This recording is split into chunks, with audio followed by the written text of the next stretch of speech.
We came here 30 years ago in December. Darnford at that time was 215 acres. Over the years we've gradually increased to 820 acres from the next estates, and we have various tenancy agreements on cropping land and also yearly grass lets. That brings the total to around 1,500 acres. I'm very lucky to have 3 sons. 2 of them are involved with me in the business, actually running the business day to day now really, David and Adam. The secret of success in a family unit, my belief is it's each person having their own portfolio. Adam does most of the grassland and arable work. David is very much involved in the stock. At Darnford we've about 440 cows we're up to now. They comprise of, we've around 280 spring calving cows and around 140 autumn calving cows. The autumn calvers are all put to the swear bull, from which we select our female replacements to put into the spring herd. Our spring herd is mainly made up, all the heifers calved to the swear, but other than that everything is calved down to the Charolais.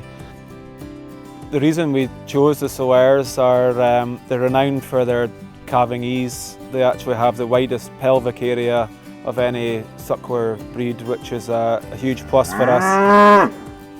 When we're scanning our cows, we look to get usually around 98% scanned in calf. Of our 280 in the springtime, we had 4 empty cows.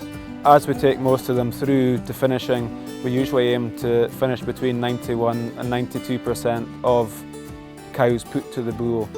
Our bulls generally go in about the 10th of December in the back end and are only left with the cows for 9 weeks with our back end calving herd. The spring calving herd usually goes out about the 17th of May and remains with the cows for 12 weeks.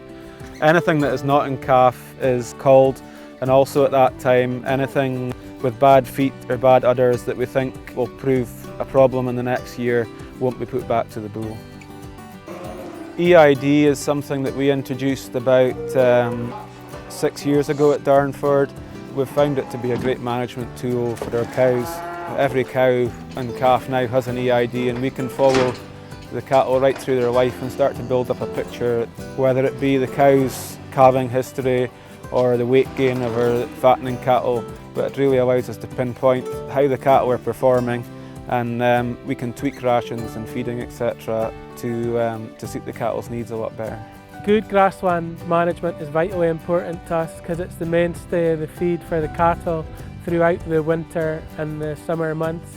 We analyse our silage when we open the pit and base our rations and what we feed the cattle on over the rest of the winter on this analysis.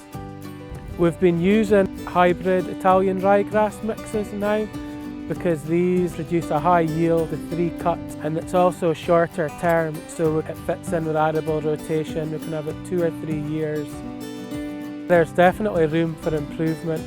We're under sowing 50 acres this year and putting in another 70 acres in the back end to try and keep more young grass on the farm and have to rent less grass from out about and keep the stock at home where they can be better monitored. We'll grow 550 acres of ring barley. We grow concerto for malting and Trapino for feed for our own cattle.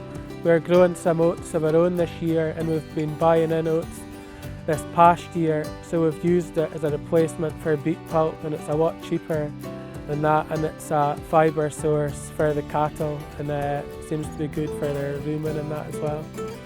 We assess the cow's conditions at the back end when they're weaned, and then any that look to be slightly leaner are kept in and fed inside, and the fit ones, the most of them are put back out to the stubble and they're outwintered. I am very proud initially of the family farm and of my family, but also the Scotch Beef thing is really important. It's a brand we have to try and nurture and look after. For me, it's what we sell, it's what we've got here, and unless we can find a way forward with that brand, then it'll be even more difficult than it could be. I would hate if someone came along tomorrow and told me I couldn't farm. So there's two things there. I do like the job, but also I wouldn't do it if I wasn't making something at it. If cattle aren't healthy and happy, then they won't produce for you. I mean, there's a saying up here, if you look after your beasts, they'll look after you, and I think that's very, very true.